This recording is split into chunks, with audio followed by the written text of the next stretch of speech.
already made. Sorry. If the point that you wish to make has already been made, no need to restate. You can rest assured that your point has been taken into account. Please limit your time speaking in favor or against a motion to 2 minutes. Again, David Schutz, our timekeeper. He will signal to you when you have 10 seconds left.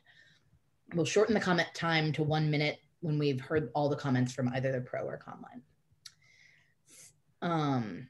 Yeah, that's it for me. Thank you so much, Kelsey. I expect nothing but a smooth, easy meeting today. All right, with that, the annual meeting of UU Charlottesville will now come to order. Our first order of business is to establish a quorum. Membership stood at 371 members as of May 7th, 2001, and according to our bylaws, 10% of the membership, or 37 members, constitute a quorum. And may I have a report from the teller, please? As of now, we've checked in at least 93 members, so we're well over quorum. Excellent. 93 is definitely more than 37. We can now conduct the business of our congregation. So thank you so much. Once again, I am Lori Craddock, president of UU Charlottesville, and welcome to this virtual meeting. I invite you to read with me our covenant, which is about to pop up on the screen.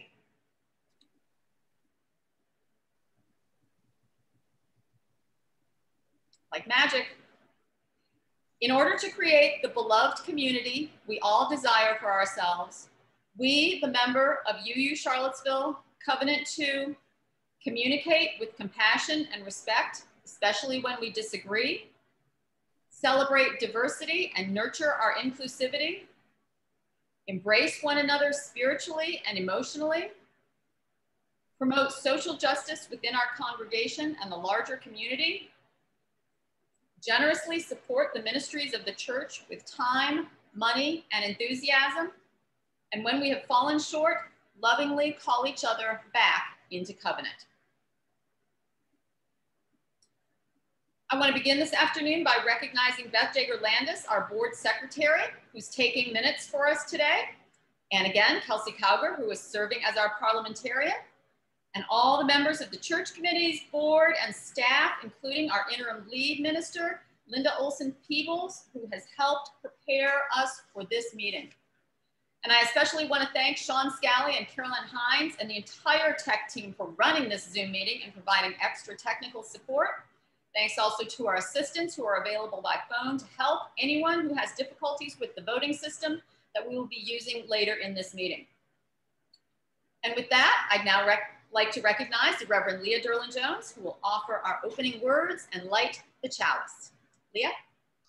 Good afternoon, everyone. The chalice in our sanctuary will be lit for our meeting together this afternoon.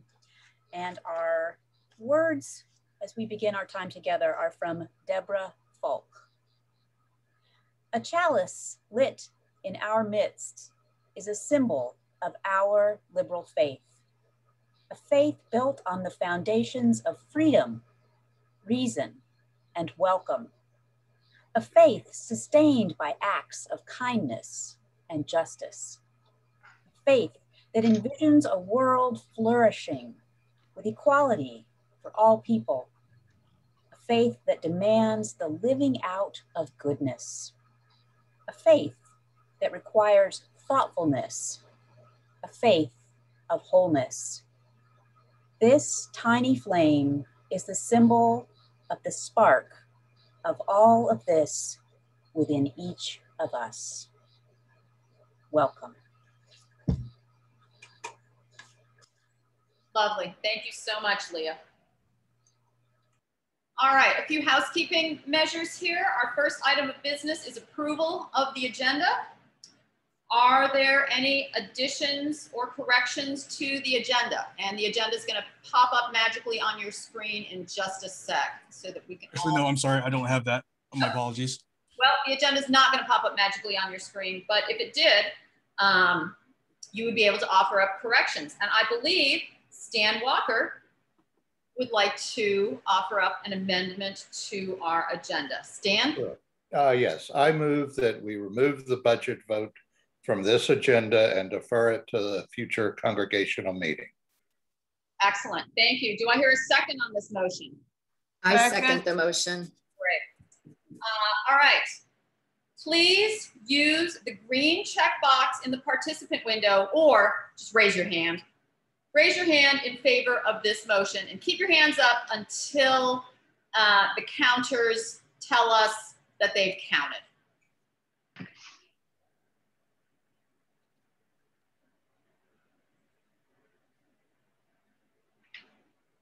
think this motion passes. Excellent. This motion passes.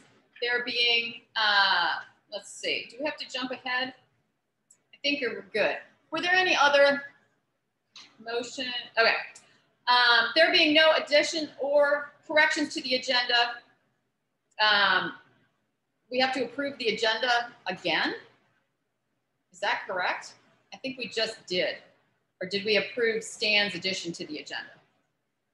Right, we just approved my amendment, so we still need to vote on the agenda, yes. Here we go. So one more time, now we're going to vote on the entire agenda. Raise your hand again to approve this agenda.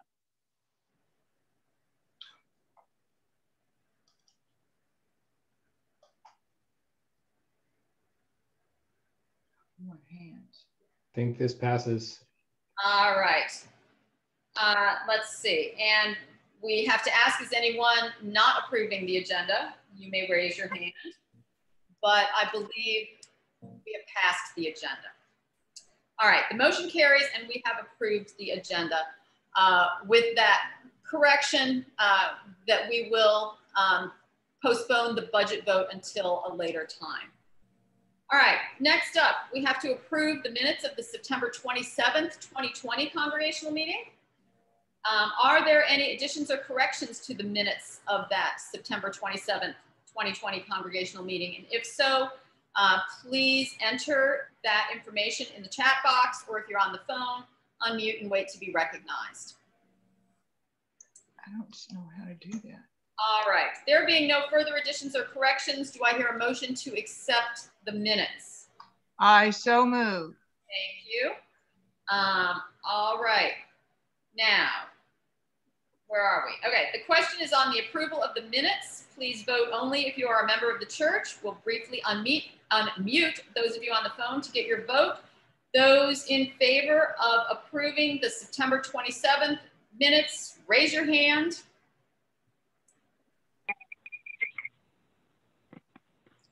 And lower your hand.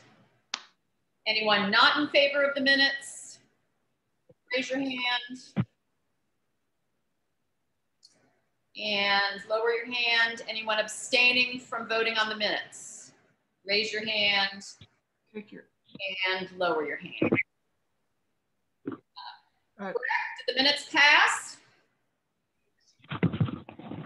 Yes. Excellent.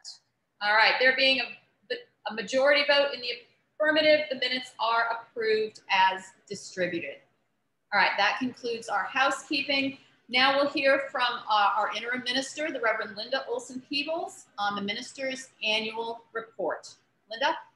All righty, so Laura, you're not doing your annual report yet, right? I believe I am after you. All righty, good. Friends, it's so good to be with you today. It's a very special time in the history of this congregation. Only about every 40 years do you get to change your name. You're absorbing the news of the difficult decision about the allocation of resources of this congregation, including ending the assistant minister position. You're also arriving at this new name, a new identity for your congregation. So the winds of change are blowing, and it seems like you are doing well. It's an honor to be with you at this time in your journey, sharing with you the transition from the past and preparing for the future. We came together throughout this year in the midst of a series of historic traumatic events, the pandemic and shutdown, illnesses and deaths, isolation and worry. And this extraordinary trauma came in the same year as the nation and the world exploded in anger and grief at the ongoing violence and schism that racism continues to manifest in our nation. And all of this was happening in the year when right-wing conspirators distorted what truth means, sought to overturn an election, invaded our nation's capital, and launched an all-out attack on democracy itself. Let us recognize that this year has been a traumatic time, revealing many fractures in all of our systems: internal, family, congregational, community, national. And throughout it all, it has made all the difference that you and I and all of us were here for each other in this congregation. The written annual reports from me and your leaders are on the church's website. I do encourage you to read over all of these to see the details and the summary of the many acts and deeds of good ministry that sustained us through this difficult year. I'm not going to go into all the details today, but I do want to lift up that the deep conversations that happened in many small group gatherings helped us to listen to one another, to hear what has given you joy and caused you pain, to come to agreement on the decision to change your name, to ordain your professional religious educator, to answer clearly and positively during the pledge campaign that you would be generous in supporting the mission of this beloved congregation. The Glenn Short gift made many improvements to our building, and a dedicated crew of volunteers made our gardens more beautiful than ever. All of these wonderful things were happening during this year of unprecedented trauma. And so I honor you all, and I especially want to lift up for you just how blessed we all are for the leaders that you've had this year to see you through everything with faithfulness, transparency, care, commitment, and hard work. I thank your staff who've been exceptional partners, and I thank all of the lay leaders, especially the Board of Trustees. Can we all give sort of a Zoom applause right now? Hit the reaction button or just make a clapping sound in your own room there. They deserve a lot of applause. It's been hard work and it's been good work. And I want to take a moment to publicly offer special thanks to the 3 board members who are ending their terms at the end of this month. We cannot overstate the impact of their service to you. Board member Liberty Powers, who gifted us with her work with the Name Change Task Force, with revisioning our communications ministry, and with the powerful pledge drive messaging. Thank you, thank you. And Treasurer Stan Walker, whose wise and honest advice on our finances has been a saving grace. Thank you so much, Stan Walker. And Lori Craddock. Lori, you were the perfect president for these tough years, building trust, encouraging good leadership, and helping everyone through these times. What a gift you have been to us all. Thank you so much. And so now as we come together today and prepare for the next year, we face new challenges, even as we plan for how we're going to be coming together out of the COVID crisis. We're not returning to the way things were. That is impossible. We will be trying to bring together 2 congregations, those who hopefully will begin to come back after being away during our Zoom 1.5 years, and those who have stayed and have been on a journey of deepening engagement and healing. We all will be learning about hybrid church, meeting in person and online simultaneously. And we will be together assessing the needs of the congregation to become stronger. And you will begin searching for a developmental minister who will succeed me. And this year, we begin by saying farewell and thank you this fall to the Reverend Alex McGee. All of these, my friends, will be opportunities for spiritual growth and for a stronger and deeper sense of purpose than ever before. And so I offer you all my thanks for allowing me to be a part of this time in your journey, and also my blessings to you all. Thank you. Thank you so much, Linda. That was lovely. All right, next up, the President's report. And I can echo Linda in saying that this past year has been like no other. And now that we are seeing the end of the pandemic, it is good to review the past 12 months at UUC. There have been exciting changes in our church and ministry.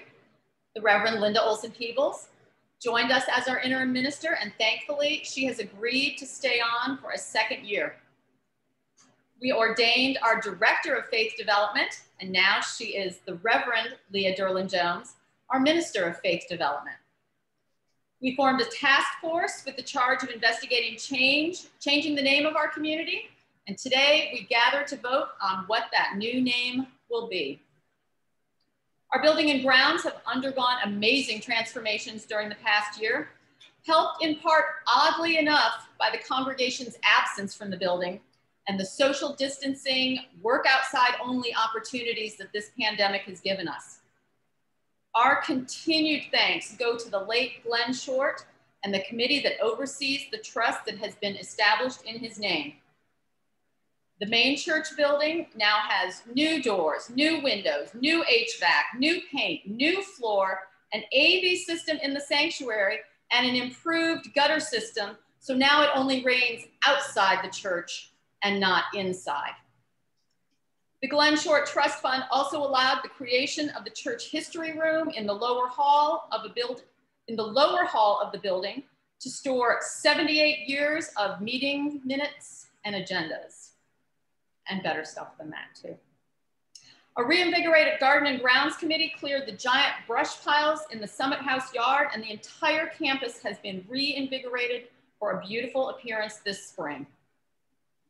Our church finances have been changing too. In 2020, we received an $83,000 PPP loan from the federal government, which allowed us to create a balanced budget for 2020 and 21. And now that loan has been forgiven. And thanks to the investigative work of our Director of Administration and Finance, our treasurer, and many others, we have completed an audit of our church finances and created accurate records of the church endowment, Summit House bonds, and various restricted funds. We've had a successful pledge drive in February, and the groundwork has already been laid for the 22-23 pledge drive. So we are way ahead of the game. Your board, with much help from the Communication Committee, has looked for ways to improve communication with the congregation, including publishing meeting agendas, minutes, and supporting information in a more timely fashion. We are doing everything we can to keep the business of our church easy to access, easy to understand, and easy to join. So to those of you who Zoom into our monthly board meetings just for fun, I can't thank you enough for taking the time to know what we know and being willing witnesses to the inner workings of this organization. You are some of my favorite people. And finally, as we look to the future, as many of you know, the board has decided to hire a developmental minister for the summer of 2022 start date. So beginning in July 21, the new board will begin gathering information and looking for people to participate in the ministerial selection process. The past 12 months has been a year for the record books, and it has been nothing but a joy to serve as your president. I have nothing but deep gratitude for everyone who has worked so hard to build the trust and the stability that will carry us forward as we navigate the months ahead. Thank you. Also coming up, we will have a treasurer's report, but we're going to save that until after we've done the voting. So we do have a treasurer's report to look forward to in a few minutes. And there's also annual reports from all the committees. Rather than have those delivered verbally, those are all available on the website under the Board of Trustees tab. So if you want to go back and read the annual reports from all our committees, go for it, it's there. And next, I want to remind you that voting on the nominations for the board, voting today on the nominations to the board, nominating committee, and personnel, and the name change, once again, is only going to happen after all these discussions are finished. In a little bit, I'm going to give you the password that you will need to log into Election Buddy. You probably will see that Election Buddy email in your inbox shortly. But again, don't do anything until you get the secret password, which is coming up shortly. All right, next up, I want to call on Mary Beth Wiley, Chair of the Nominating Committee, to introduce the nominees for the Board of Trustees and other selected, other selected positions. So Mary Beth, take it away. Thank you, Lori. The nominations for the Board of Trustees, who will start their tenure in July 2021, are President Pam McIntyre, that's a 2-year term, Treasurer Kay Frazier, another 2-year term, Board members at large, Jim Gorham, a 3-year term. Unfortunately, we just found out yesterday that Dawn Dirks has withdrawn her nomination due to her move from Charlottesville. So if anyone, we are not putting forth a name because of that short time span. If anyone is interested in this position, please contact the nominating committee. We hope to have a nominee by the next congregational meeting. The other board member at large is that we're nominating is Haley Owens, a 3-year term. For nominating committee, we have Marcia Brecker, Jude Bias, and Danny Gray. Those are 2-year terms. For personnel, we have Bev Ryan and Steve Brecker, which are 3-year terms. That's all. Thank you. Excellent. Thank you so much, Mary Beth. All right. Are there any nominations from the floor for any of these positions? If anyone is interested, our bylaws do state that you can nominate from the floor, but I would encourage you, rather than jump right into this with both feet, to please contact Mary Beth and the nominating committee so that they can give you the full scope of what these positions entail. But I am obligated to ask if there are any nominations from the floor for that open board position. All right, if there are no nominations, is there a motion to accept these nominations then for a vote? I move to accept. I second. Excellent. You guys are on the ball. All righty. And once again, I want to remind you that the voting on these nominations will only open after this discussion is finished. So we're not going to vote right now. We're going to jump up to the name change presentation. And after the name change presentation, then the ballots will be open. So once again, thank you so much, Mary Beth. And up next is the presentation and discussion regarding the name change of our congregation. And I'd like to introduce Haley Owens and Elizabeth Breeden to review the work of the new name task force. And I believe by the magic of technology, the new name slide is about to pop up on your screen. So Haley will be presenting the background to the work we have done. So Haley, please take it away. Great. Thank you so much, everyone. It's great to see you all this afternoon. So a little bit of background. At our last congregational meeting on September 27th, 2020, the congregation voted to no longer use the words Thomas Jefferson as a part of the church's name, with the 95% voting in favor. This motion was brought to the congregational meeting by the board-nominated name change task force, which should help shepherd the congregation through the inclusive and democratic process of considering this question.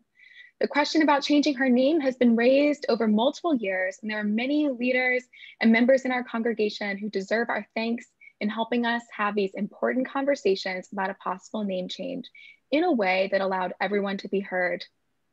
So in January, the board appointed a task force composed of Elizabeth Breeden, Debbie Norton, Bonnie Hansen, Sharon Utz, Sachin Mehta, and I, Haley Owens, known as the New Name Task Force. And we worked to develop a process by which our congregation would choose our new name. Several of our members had served on the name change task force, and our efforts were rooted in these same values of inclusivity and working to allow every voice to be heard. We started by encouraging everyone to brainstorm possible names that felt appropriate for us. We held 12 different cottage conversations that engaged 54 adults to consider the elements that could be in our name. Children contributed to their thoughts at chapel worship service, and teens held their own conversations amongst themselves. We considered the importance of the words Unitarian Universalist, the organizational structure we identify with, like church, congregation, circle, community, and also a possible naming element like a value, location, geographical location, or an inspirational person. For this process, we came up with over 56 different potential names, and we created a survey that included every name that was submitted during this brainstorming period. Almost 200 people voted using a weighted vote, which allowed each person to rank their preference for the 5 names that they chose. This vote was held online with the ability for friends and family to enter votes for those who did not have online capability. Children and youth were included and had the right to vote. We felt like 194 participants was a significant community response. So after this vote, we held some town hall discussions. The largest town hall discussion about the survey results regarding our new name occurred on a Sunday after a service, and it proved to be a very open and lively forum for members to share their views. It was agreed that having Unitarian Universalists in the beginning of the name makes sense for identifying who we are. It is the truest term for our mission and our emphasis. There was a sense from the conversation that Unitarian Universalism is what we are, and that congregation is who we are. In the end, it was decided that we would keep the geographical term as Charlottesville, since that is how we describe the area where we live, even though we know we have members from the surrounding counties. There was an important conversation about how the inclusion of the word congregation in our name helps us both describe ourselves and is a term that is inclusive for those who might not identify as Unitarian Universalist.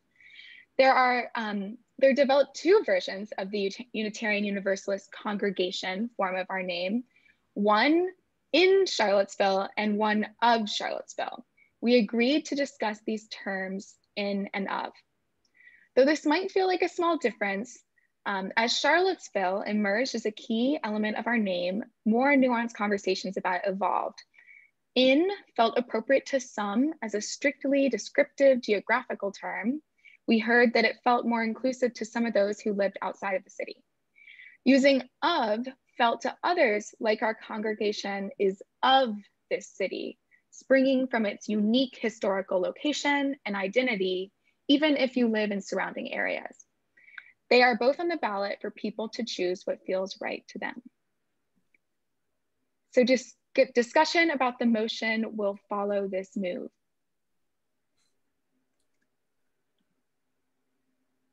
Okay, thank you so much, Haley. All right, I now recognize Sharon Utz to make a motion.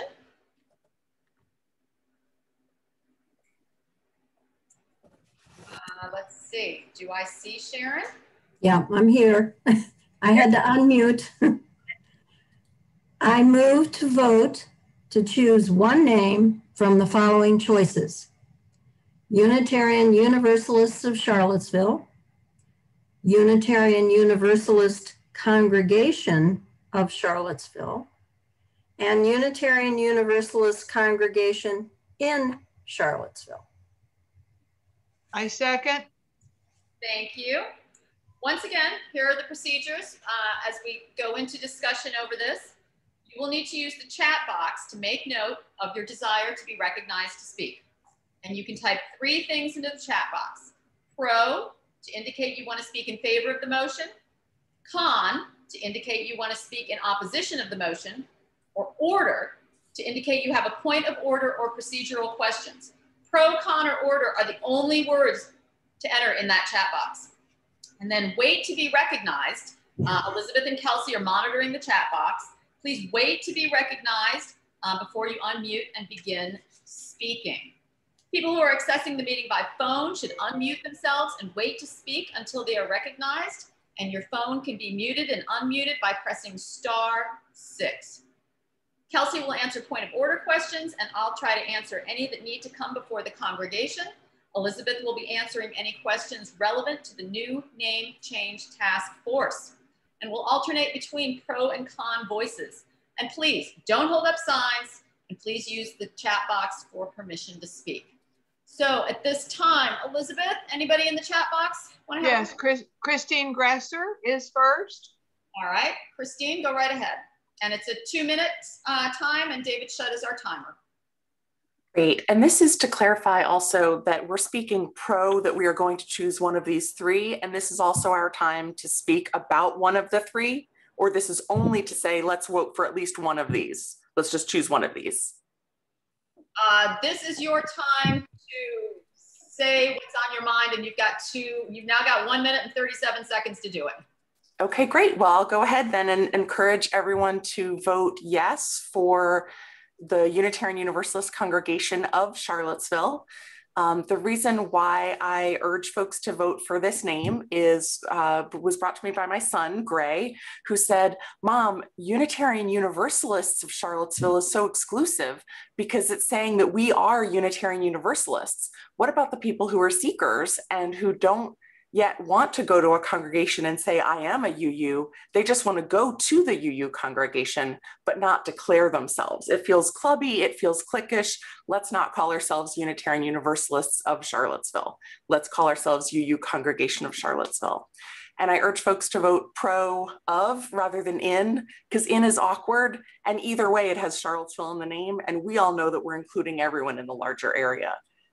In is sort of a head scratcher, and of it's a hair splitter, and it's sort of an amusing UU tendency to split hairs.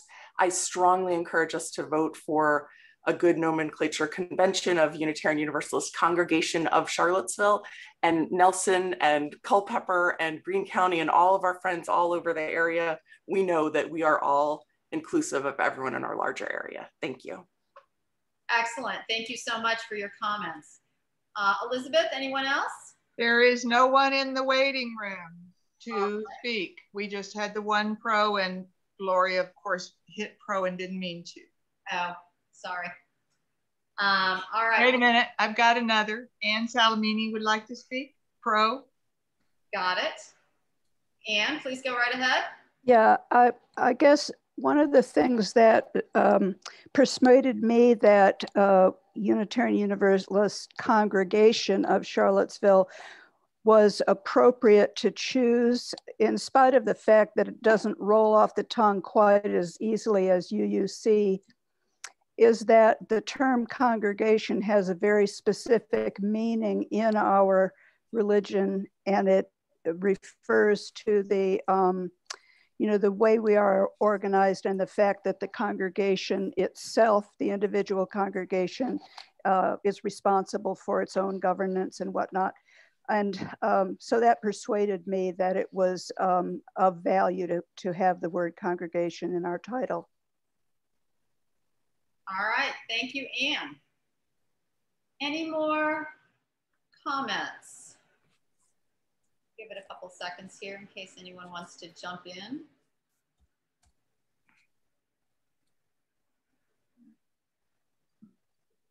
All right, Kelsey and Elizabeth, no one else showing up here for the discussion? Good from the parliamentarian. All right. Good from the pro-con. All right. John Shackford, sorry, just had one come in. John Shackford would like to speak for pro. Go right ahead, Sean. I'd like to speak for the minority report in defense of Unitarian Universalists of Charlottesville. Even that's pretty long. So it identifies us, doesn't say very much.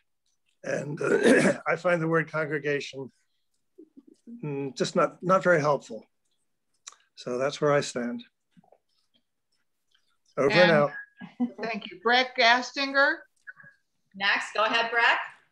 I just wanted to say, since this is a motion to bring us to a vote to select the name, I just am overwhelmed in gratitude in the way that this conversation has been carried throughout our conversation. It's been a lot of work by a lot of people, and I think that it's been just amazing how it has transpired in a way that it was welcoming and transparent. And I'm just very proud that we've gotten to this moment. So thank you for those that have put in the effort. Agree. Thank you so much for recognizing them. All right. Anyone else want to make a comment with regard to our 3 choices for our new name? If you'd like to make a comment, just type pro, con, or order in the chat box, and either Elizabeth or Kelsey will recognize you. Scott DeBow has a pro, or Nancy. I can't tell, they're together. No, it's me. I'll just say generally, first of all, greetings from Bloomington, Indiana, where I currently am. I prefer simplicity, and the Unitarian Universalists of Charlottesville to me is the appropriate choice, and I feel it's what people ordinarily think when they think of the church these days. So that's my comment. Thank you. Thank you. And Danny Gray? Danny, go ahead, please. I'm going to weigh in just a little comment on the of versus in wording. And if you haven't been outside of Charlottesville lately, and I, as many know, I have spent a lot of time outside of Charlottesville as of late. Charlottesville has taken on an interesting, the name and the city of Charlottesville has taken on an interesting persona, which may color the way the name is perceived. And so being of Charlottesville, vice being in Charlottesville, it harkens back to being in the world, but not of the world, if you are familiar with the Christian faith. And I think until Charlottesville has a chance to address some of its issues, it might be better to be in Charlottesville than of Charlottesville. Over. All right. Thank you for your comments. Anyone else? You may type pro, con, or order in the chat box if you would like to weigh in on our voting. Karen Lewis Foley.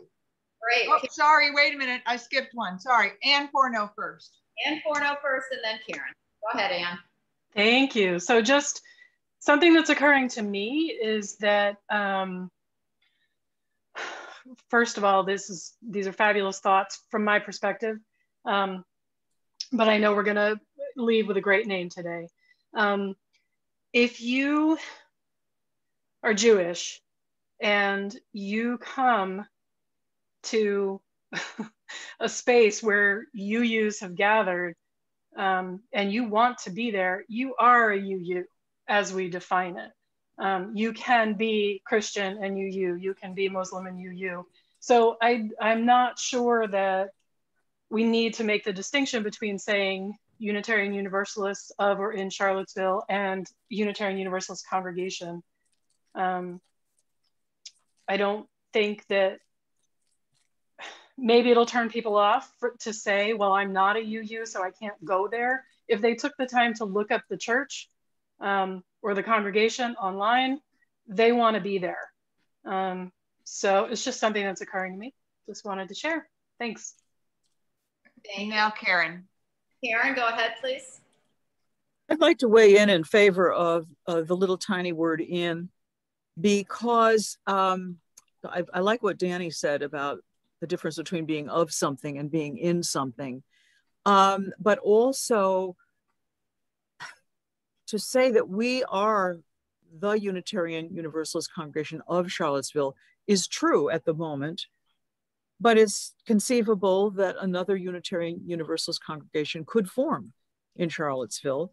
And saying we are the Unitarian Universalist congregation in Charlottesville right now is accurate and can remain accurate for a very long time. It's modest. All right, thank you so much, Karen. More comments. Anyone else like to weigh in? Just type pro or con or order in the chat box. Elizabeth, anybody else? Yes, we just got Estelle Phillips. Estelle, go ahead, please. Yeah, I'm in favor of Unitarian Universalist Congregation of Charlottesville. And while admittedly it is a mouthful, I think that the two reasons I like including congregation, one is just to say the Unitarian Universalist sounds almost like a little club. And putting congregation there, to me, connotes a substantial place, an organization. So I'm in favor of the congregation. And I also prefer of to in, because in sounds a little pedestrian to me, whereas of seems more of an inclusive kind of thing. Thank you. Thank you so much. Anyone else? A lot of good points out there. A lot of food for thought. Any other comments?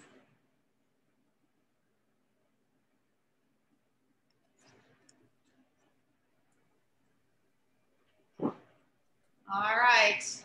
Going once, going twice.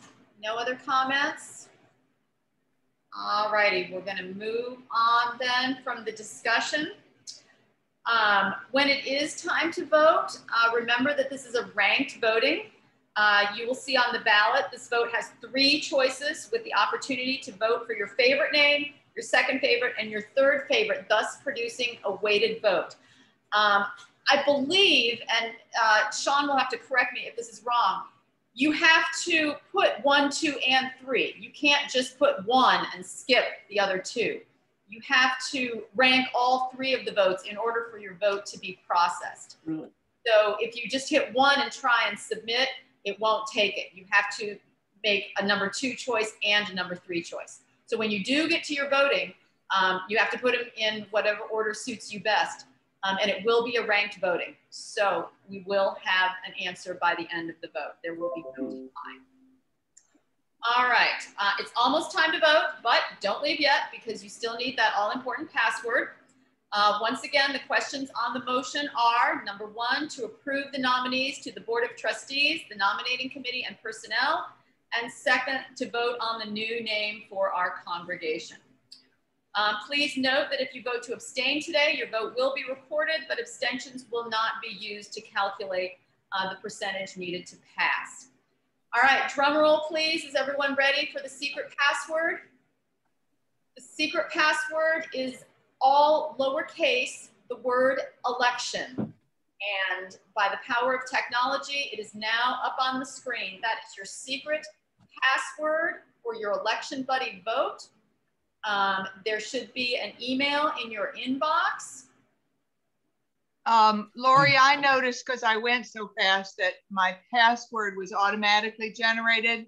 Back up and put election in because that was from your last vote the last time you voted. And it messed with me when. All right. Also, you may have received 2 emails from Election Buddy. If you did, choose the one that says new. It has new in capital letters in the title.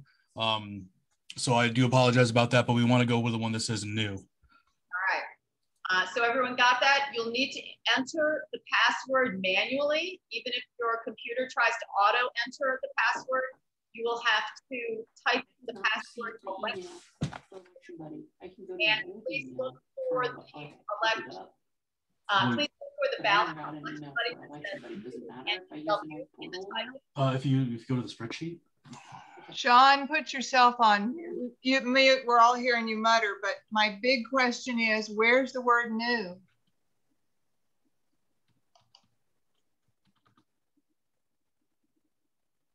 In the email. In the subject line of the email. Oh, gotcha. Thank you. Everybody has a different access key. It's all at the bottom of the email. So once again, now is the time to access your election buddy ballot and enter your vote. Please access your ballot through the email account, fill out the vote and submit it. For those of you without internet access, Sean and Caroline will take you to a breakout room to collect your vote. And if you have any technical difficulties, please email Sean and type help in the email. Title your email help or type help in the chat box. Help is the key word here. We're going to pause this meeting for about 15 or 20 minutes to allow everyone time to vote. And so, looking at the clock on the wall, we will reconvene at 2:15. So okay, Lori, so I got one again. When I went, it self-automated my access key too. So make sure you fill out the access key that's on your email and then election. All right. So what is the access key? 130. Everybody, no, not 130. Everybody has a different access key. It's at the bottom of your email. Oh, gotcha. Okay. Thank you. It's a number. It's like a 3-digit number. It might be a 2-digit number. Folks. All right, so your access key is unique identifier. It's in the email, and the password, once again, is all lowercase election. And if you have any problems, either email Sean and put help in the title or type help into the chat box, and someone will pull you out and walk you through it. All right, so we're going to pause for about 15 minutes. We're going to try to close the voting at 2:15, but if we have to extend it, we will extend it. We'll give everyone time to vote. We'll make sure that it all comes back. So once again, technical issues, please type the word help. That would be key. All right, so starting right now, I'm going to go find my chance to vote. All right, we'll see you back here in a couple of minutes. But you're going to leave the microphone open in case somebody says, help, I can't. I am going to leave it all open. Great. So that we can figure it out together.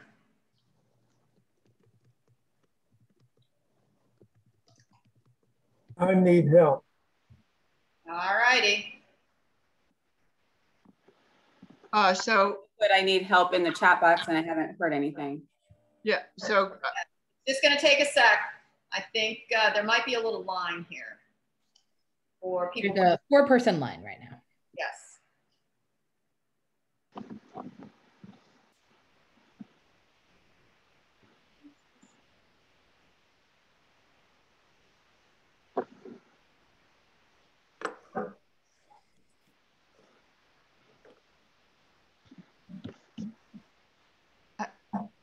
I'm getting a break. I shouldn't be a helper. Yeah. Look at people just going out because they did it. Christine, what you need, honey? I just want to offer that if you need an additional person to collect votes via text or phone, I'm available, and I can be another person sort of waiting in the wings to help get people squared away if you need another helper. Okay, that's Caroline and Sean, and they heard you, I'm sure. Or they might be in a breakout room, but I don't know what. Well, Elizabeth, I think someone on the phone's trying to speak. That would be Edith. Edith, you are on the phone. What would you like to say? I'm in the main meeting room. Is that correct? That is correct. I have voted. I have voted. So do I just sit here and wait for the results? I assume it's going to take a while. That is exactly right. Just hang tight and wait for the results. Thank you. Thank you all for all of this. It's so complicated. Thank you, Edith. Can't wait to see you again. And Edith, we're very impressed you figured out the telephone because I couldn't do it. So good job. No, people on computers can't.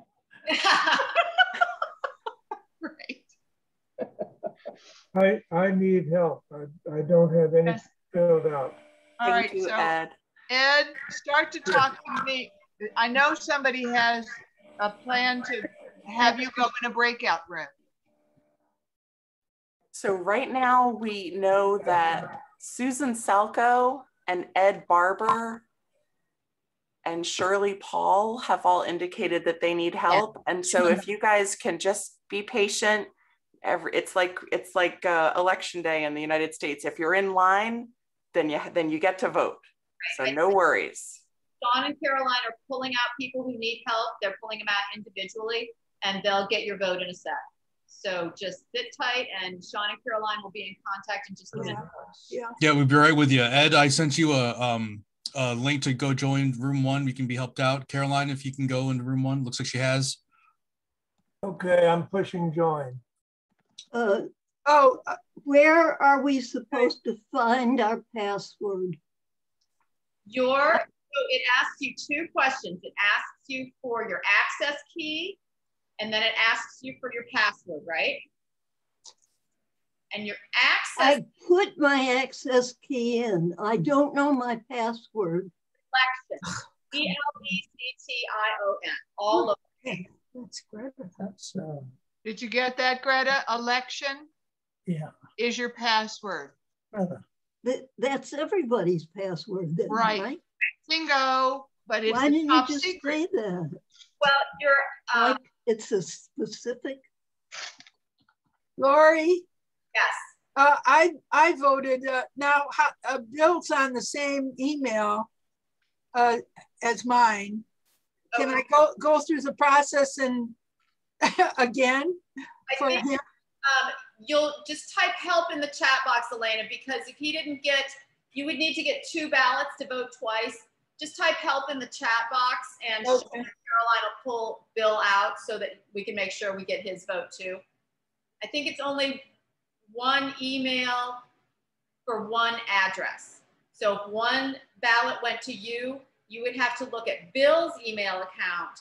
Yeah, he's using mine. Yeah. Yeah. Good. Then you'll have to just wait a second to get pulled out, and Sean or Caroline will get the vote. I finally figured out the problem I was having, and that is you have to put your access code in the first line. When you click and it takes you to where you can log in, the first line you put your access code. In the second window below is where you put the password. I was thinking you had to put it in both of those things, and it kept coming up with no ballot. So the key goes in the top window, the password goes in the bottom window. Right. That is exactly. I mean, it's not clear at all from the instructions. Not at all. Your messages recording. I'll mention one thing that confused me at first, but I quickly straightened it out. I just voted for the candidates. I'm with you. And I didn't realize that the name change part was there. It took 16 seconds to get me out of there. It said you have to finish it, and then I saw the thing for the name change. So it's all on the same thing. All on the same thing. That is correct.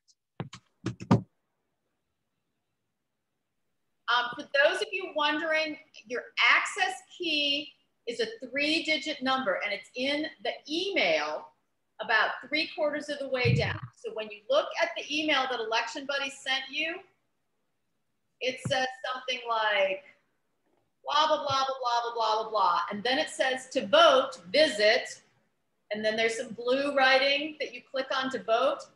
Go 2 sentences under that, and it says your access key is, and then there's a little 3-digit number there, right? And that 3-digit number, you need to enter that, and then you need to enter the password, which is election. So everyone has a unique access key, right? Some people are 001, 002, 003. Everyone has a unique access key, but we all have the same password. Does that make sense? So you have to look in that email to get your unique access key that is just for you, that we all have the same password.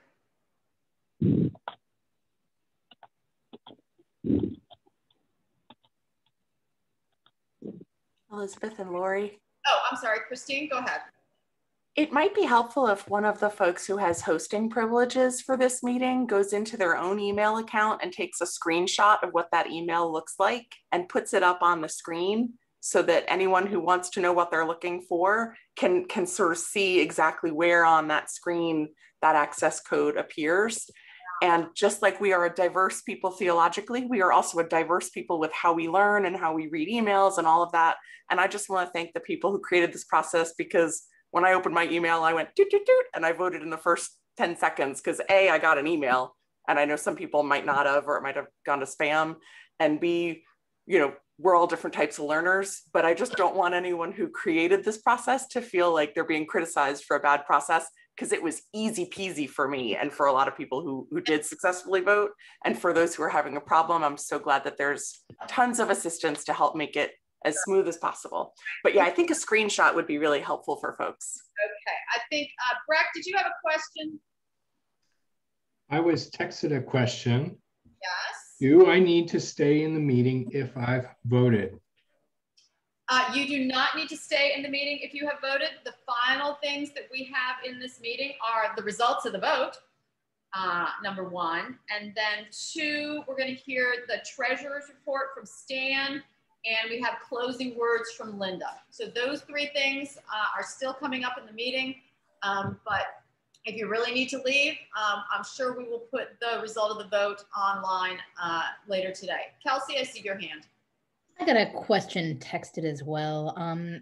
Karen Foley said that her internet went down right in the middle of the vote and wonders if there's an alternate way to submit a vote. I didn't want to bother. I know he's got. I need somebody to talk to about this. All right. I think that, yeah, Kelsey, I would guess that,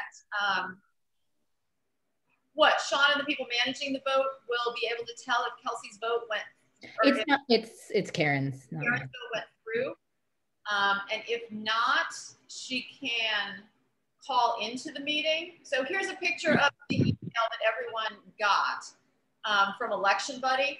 And you can see down here, see where that red dot is? That's where your unique access key or your identifier is. You need to put that in, and you need to put in the password election.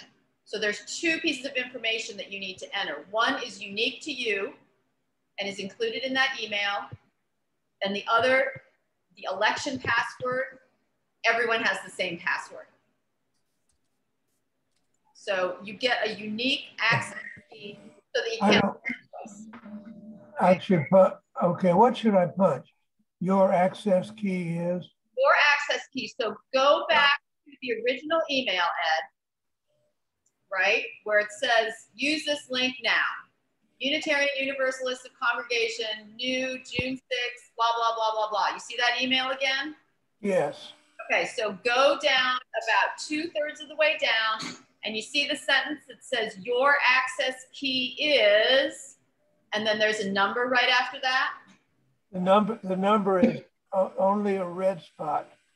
Well, that's the example that we're using. So you should have your very own email like this in your inbox.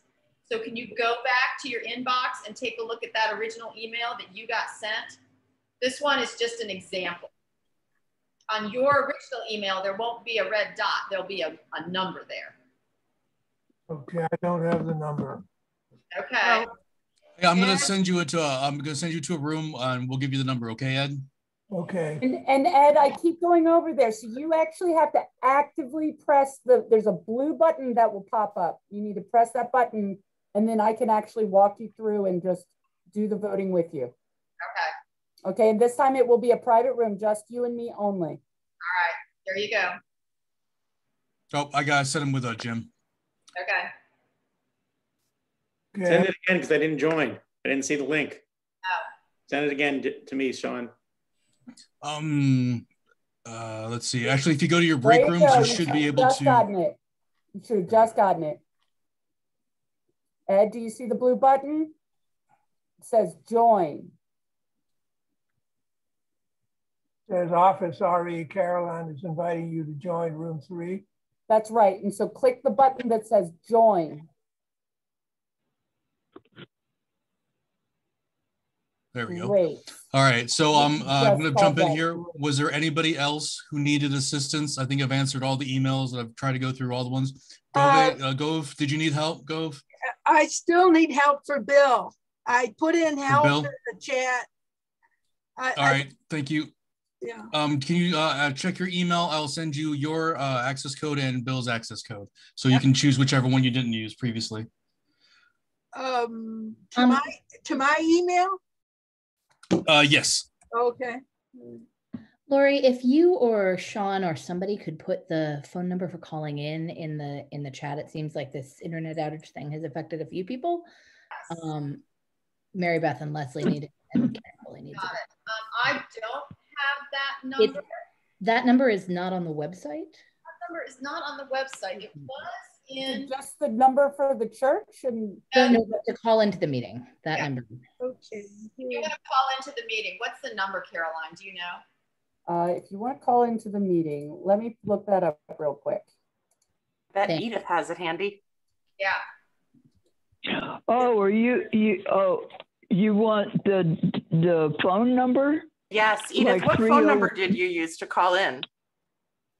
301-715-8592. Okay, say that again slow.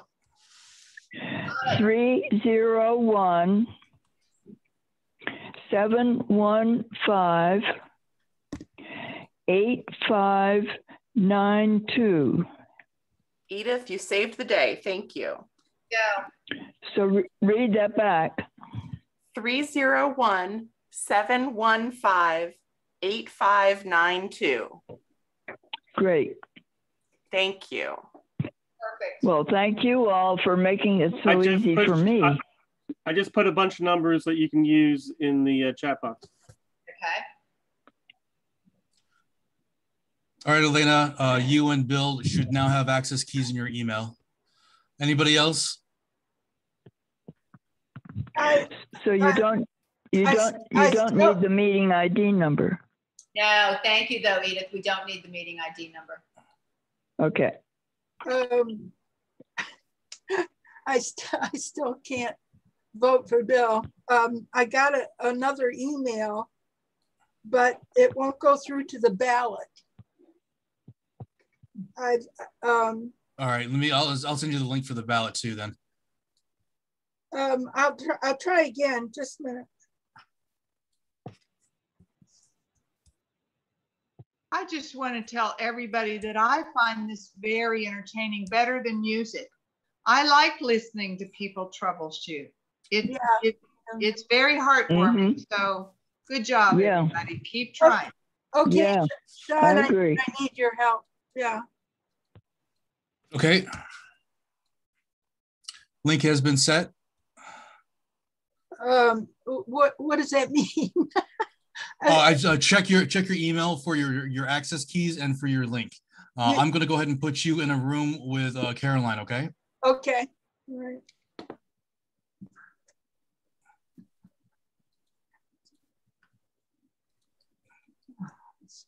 This is the fifth principle in action, our commitment to democracy, even when it's sometimes a little laborious. Hey, Caroline, can you jump to room 2 to help Elena? Yes, I will. Thank you. Elena, you should receive something that says join the breakout room. There we go. Okay, anybody else? Any other assistance? All righty. Looks like we're catching up then. All right, let's just wait for Bill and Elena to come back in so that we know that we have their votes. And anyone else, if you identify that you need help, we can help you. We'll give it another. Hi, this is Aksha. I need something. You need something. What's up, Aksha? Yes, my Wi-Fi went out and I just managed to get back in, and I can see the access key, the election buddy, and I have the access key, but I don't have the password. I don't know where that is. It is election. The word election, all lowercase. Okay. Wow. Even our website designer had trouble. Everybody should feel like they're right caught up with the most geeky person we got. Hey now. Hey now. This is MJ, and I just want to say that I am so impressed with people really going out of their way to figure out how to vote and everybody else figuring out how to help them. I am so impressed. Hear, hear. Hear, hear. All right, a few more minutes. We're just waiting for a few people to return from breakout rooms for having a chance to vote. We want to make sure we get everyone in there. So just bear with us a little bit longer.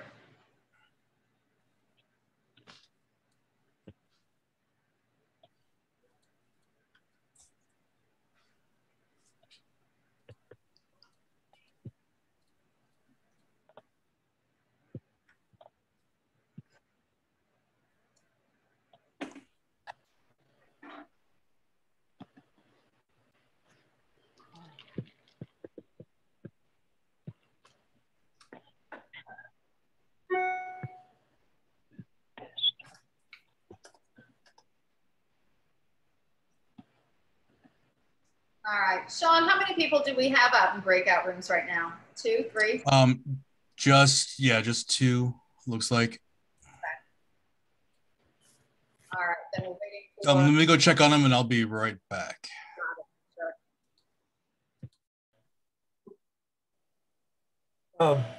Universalist Congregation of Charlottesville.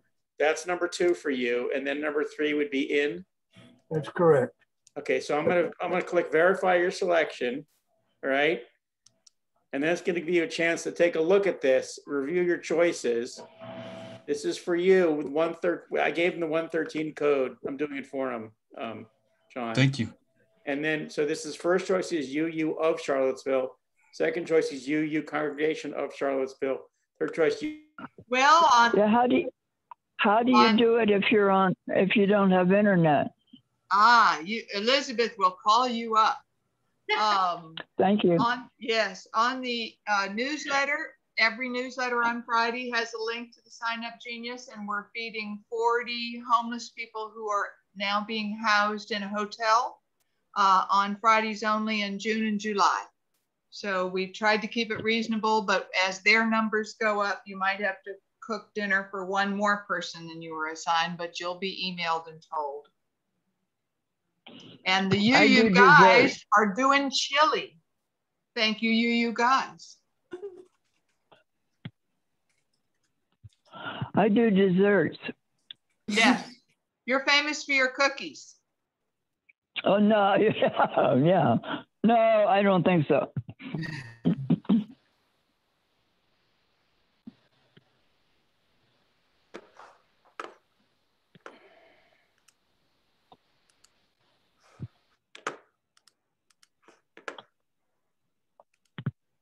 So Shirley wants suspense music. It's like we could all sing the Jeopardy theme. Looks like we've got everybody back in the room now. All right, everybody back in the room. Welcome back, everyone, and thank you for your patience. Are we ready to announce the vote, Sean, or do we have a little more? I think so. Let's see here. I have one more of the callings that I'm finishing up, and I'm going to hit submit for that last one. Time, no urgency. It is the last vote, though.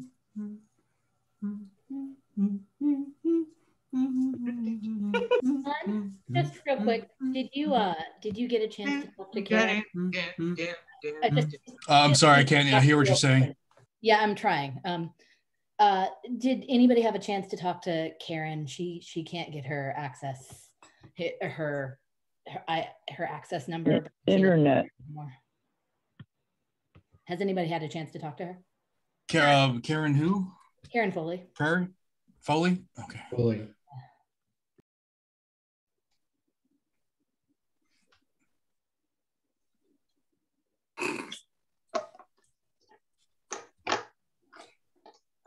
All right, Linda, you're on again. Come on, we need one more song. You can do it. Oh my goodness, what's a good song for Let's Be Patient? Everybody hang in there. Hang on, Sloopy. Yeah. Good one. Hang on, Sloopy, Sloopy, hang on. Do what, do what? We are going, Linda, heaven knows where we are going. Yeah, We we don't can know sing we're that there. one too. Well, that's a good one. That's a great one. Oh, won't you stay just a little bit longer? There you go. Please, please Beth is dancing with me. stay. Say you will. Say you will. All the Gen Xers. I just emailed Karen Foley. I don't know if you're on, but I just emailed you your access key. Sean, I'm sorry. Karen doesn't have internet. Her internet went out. She needs a phone call, I guess. Yeah. She did she call you? She called into the meeting. Oh, okay. She didn't have an access key available because her internet is down. I gotcha. So is she on now? No, her internet is down. She's. Yeah, no, I mean, did you call in? Yeah, I think so. I think so. Star 6, Karen. I don't think she's on. I think someone may need to call her. You want me to give her a call and then see if I can vote her in? Yeah, give her a call, and maybe you can either get her in, or you can just take her. Can we add a verbal vote? I did that for someone else. I just added. Yeah. I just went on. Yeah. Let me see if I can do that. So. Yeah, I have taken several verbal votes, so we can do it that way. If this is a 1-vote victory, we'll be really excited about all this patience. No, she's got a write-in vote for one of the candidates.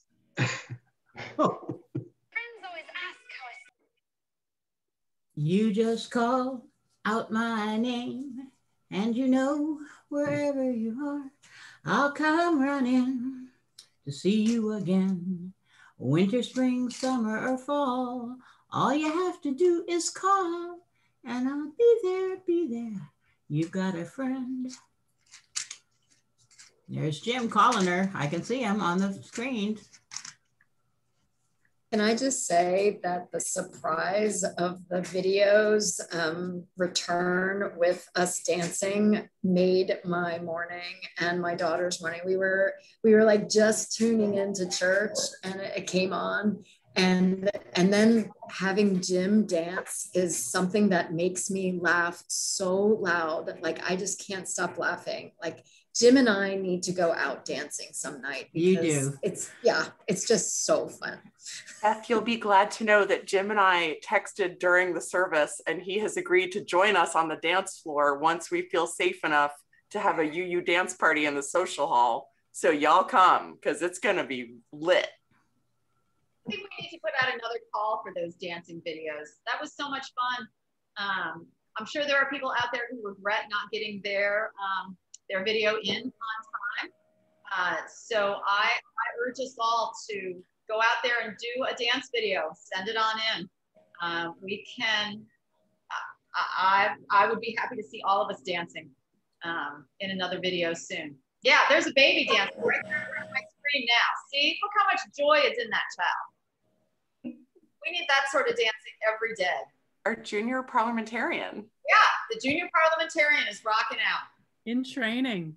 He needed a break from difficult parliamentary duties, so he needed a little dance moment. All right, it looks like Jim has had success. Do we have a vote there, Jim? Karen Foley just voted. Perfect. All right, are we all caught up in the balloting then, Sean? Are we ready to? We are. All right, do you want to make the announcement, or you want to send me the information and I'll announce it? I will send you the information. Fabulous.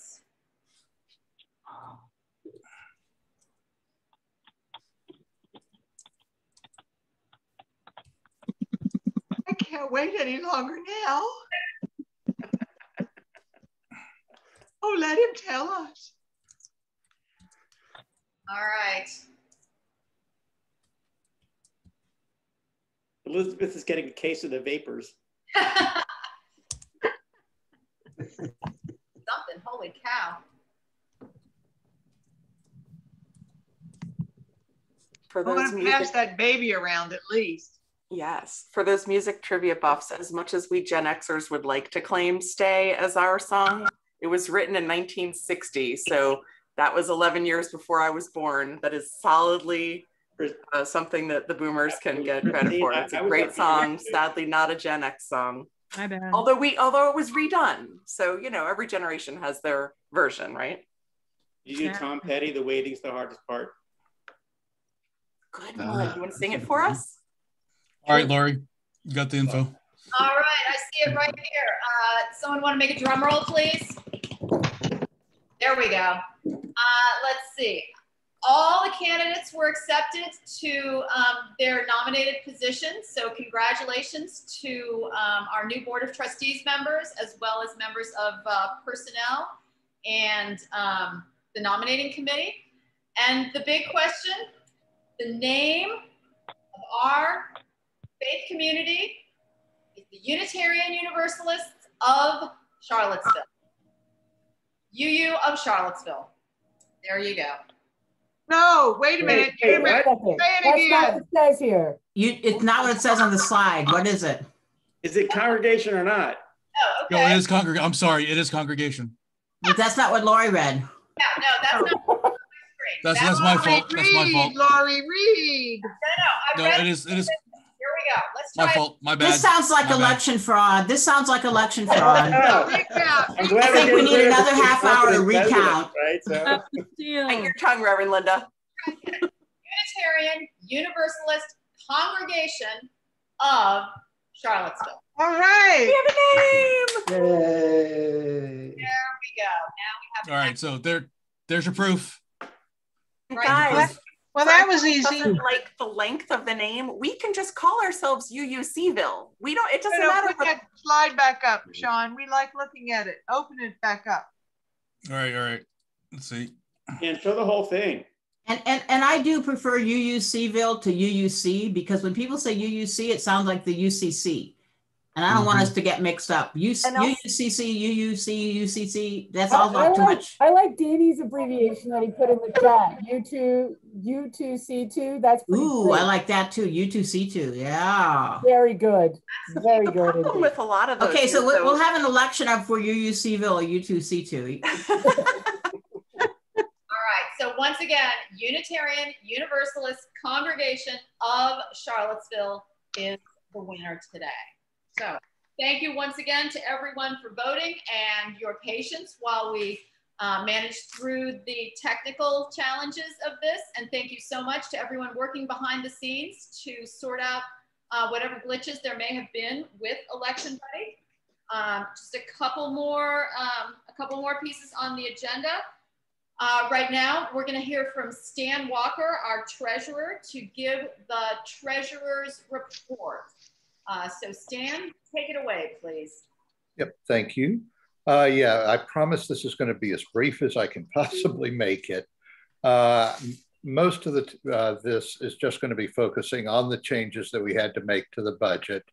But the first thing I wanted to point out is that $60,000 PPP loan we didn't get was right around 10% of our overall budget.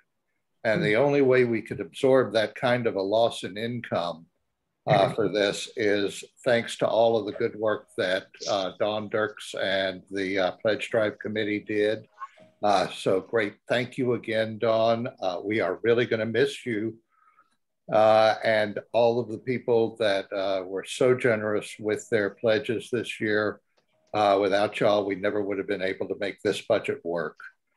So I'm assuming you've all read the letters from Laurie and Alex that were sent out yesterday, so I won't dwell on that. I will say we've been very lucky these past few years to be able to keep all of our staff. And this year, though, there was sadly no other alternative.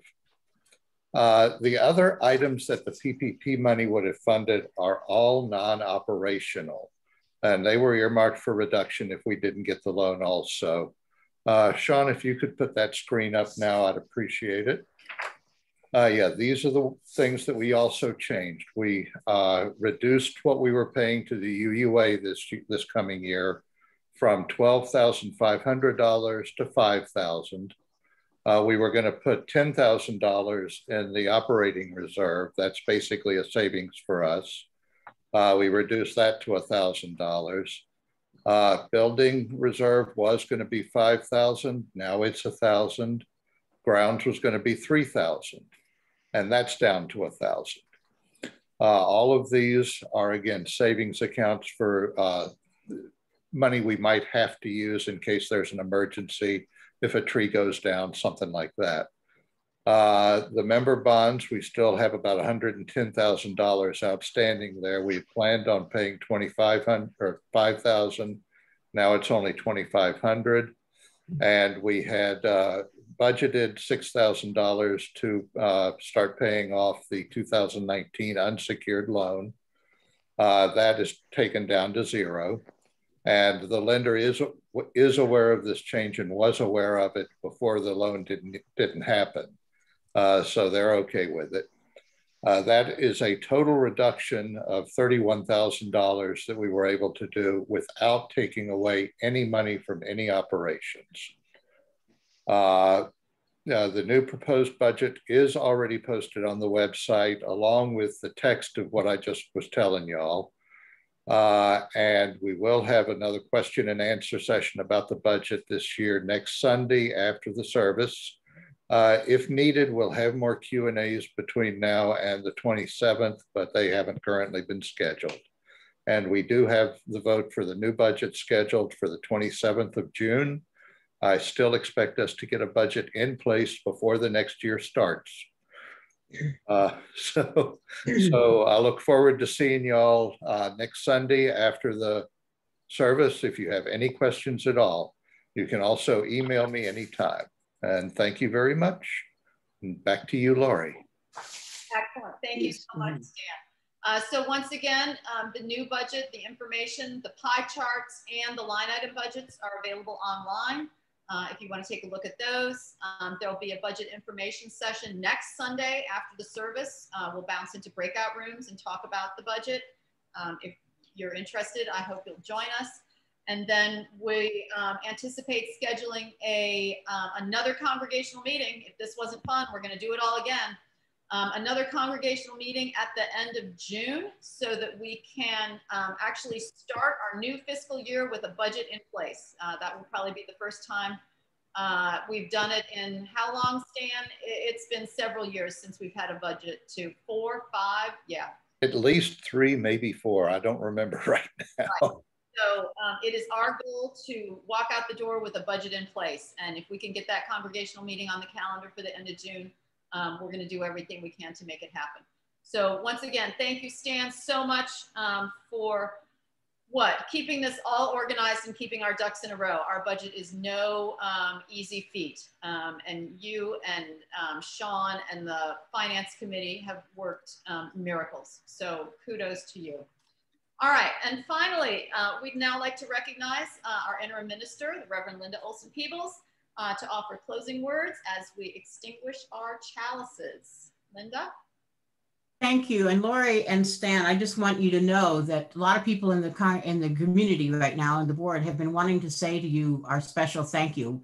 Earlier in my report, I tried to lift that up and I asked for people to applaud and cheer and put little signs on their screens. So once again, let me ask you to please say thank you. We've had incredible leadership. We're very lucky. We've had Stan and Laurie and Liberty also, who's going off the board. Let's give them a big rousing cheer. Clap your hands. Unmute everybody. Thank you, thank everybody you, thank unmute. you. Thank you. Yay! Woo! Guys are so funny. If you really want to thank us, send us some dance videos so that we can watch you make fools of yourselves. Okay, yeah, we're gonna make everybody be on a dance video and we'll send it as a treat. Alrighty, so now I know you all have some plans for the rest of your afternoon, so I don't want to keep you from it. As we extinguish our chalice, I offer these words from Elizabeth Tarbucks, a colleague. I say ours is a story of faith and hope and love. I say ours is a need for one another that binds us together. that brings us laughing and limping into relationships and keeps us at it when we otherwise might despair at the fix we're in. I say our story is about the holy we need, the eternal beyond our comprehension, and the one place we can find it is here with each other, working and worshiping together. And I say, in this story together, there is a transcendent value worthy of our loyalty, upon which we may set our hearts, and its divine manifestation is love. So may you all feel the love of this community from you to you among us all. So may it be so.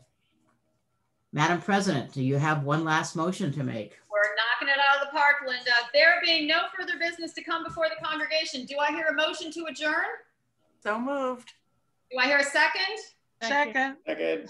All right, the question is to adjourn the annual business meeting of the Unitarian Universalist Congregation of Charlottesville. For those of you on the phone, you'll be briefly unmuted to give your vote. Those in favor, please raise your hand. Lower your hands. Anyone opposed? You want to keep this meeting going all afternoon? All righty, anyone abstaining? All right, Breck, did that motion pass? Is this meeting pass? Fabulous. There being a majority rule, a majority vote in the affirmative, the motion carries, and we have adjourned our congregational meeting. Thanks to all. That was super fun, actually. Thank you, Lori and Stan and Liberty. Thank you all. It was our pleasure. All right, go out. Thank you. Thank you. Good afternoon. Thank you. And thank you to Sean and Caroline who stayed late to support this Oh, meeting. yes. Yes. Yes. Thank you. Thank you, everybody. Yes. Bye, everybody. Have a great week. Bye, Brian. Bye, everybody. Big thank you to Catherine Valenzuela, who zoomed in from Texas. Yeah. And for her fabulous work on the name change committee, along with everybody else who served on the name change committee and the new name task force. Thank you to everyone. Yeah. Alex, I miss you already. I know, honey. I know. Those are the feelings that we're going to move through, huh? Yeah, I hear that. I see that. All right. All right. Bye, everybody. Bye, everybody. Bye, everybody.